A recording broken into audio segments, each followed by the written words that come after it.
Hello friends, मैं विकास आप सबका स्वागत करता हूं आपके अपने चैनल स्टैटिक्स एजुकेशन में। सो फ्रेंड, आज मैं आपके लिए लेके आया हूं पॉलिटी का एक नया टॉपिक। बहुत इंपॉर्टेंट टॉपिक है किसी भी एग्जाम के लिए। अमेंडमेंट। अमेंडमेंट क्या होते हैं? हिंदी में बोलते हैं हम संशोधन। इस तरह से समझो, कॉन्स्टिट्यूशन में कुछ भी चेंज करना। अब चेंज करने में क्या आ सकता है? या तो हम कॉन्स्टिट्यूशन में कुछ न्यू ऐड कर रहे हैं या कॉन्स्टिट्यूशन से कुछ पुराना हटा रहे हैं।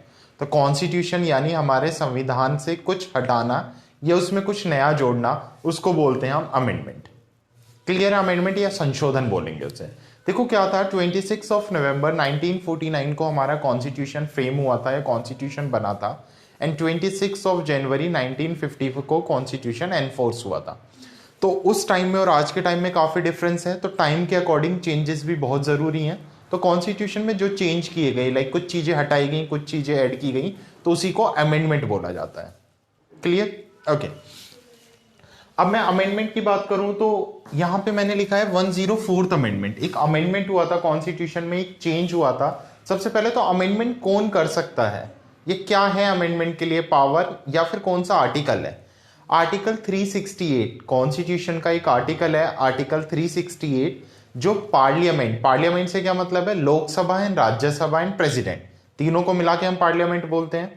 तो आर्टिकल 368 का यूज करके parliament can amend constitution. Parliament क्या कर सकती है? कॉन्स्टिट्यूशन को अमेंड कर सकती है या कॉन्स्टिट्यूशन में चेंज कर सकती है। तो देखो, कॉन्स्टिट्यूशन में चेंज होने के लिए बिल पास होंगे, लोकसभा से होगा, देन राज्यसभा से होगा, देन प्रेसिडेंट के पास जाएगा। बिल हमेशा स्पेशल मेजोरिटी से पास होते हैं। What do you mean by special majority? 2/3 total members के 2/3 साइन करेंगे, तभी वो बिल पास माना जाएगा।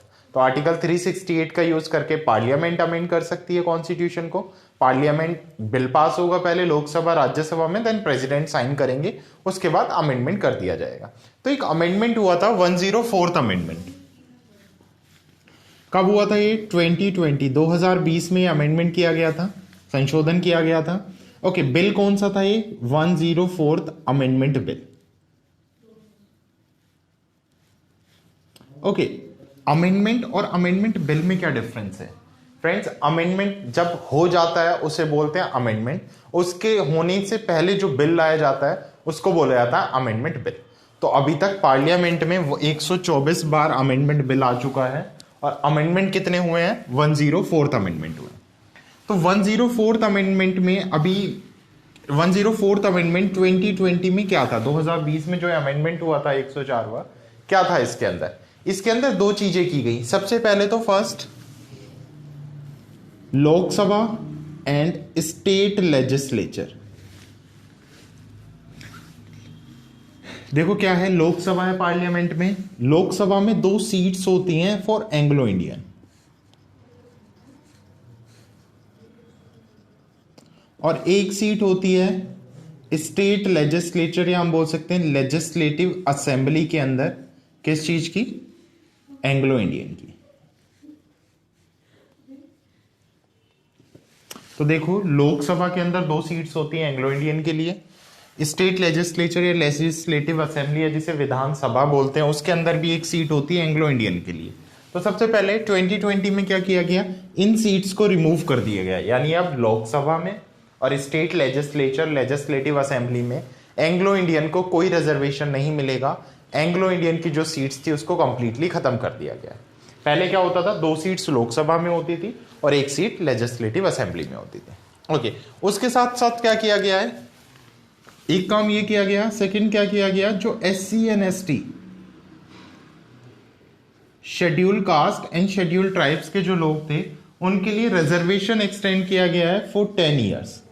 10 साल के लिए रिजर्वेशन एक्सटेंड किया गया है। कब तक के लिए? 2030 तक के लिए। तो अब 2030 तक के लिए रिजर्वेशन क्या कर दिया गया? फिक्स कर दिया गया। तो 104th अमेंडमेंट 2020 2 काम किए गए। First, Lok Sabha and legislative assembly से एंग्लो इंडियन की सीट्स को रिमूव किया गया, एंड सेकंड क्या किया गया? इसमें रिजर्वेशन एक्सटेंड किया गया for 10 years for SC and ST। Clear? तो ये था हमारा 104th अमेंडमेंट। आई होप आप लोग को समझ आया होगा। Thank you so much.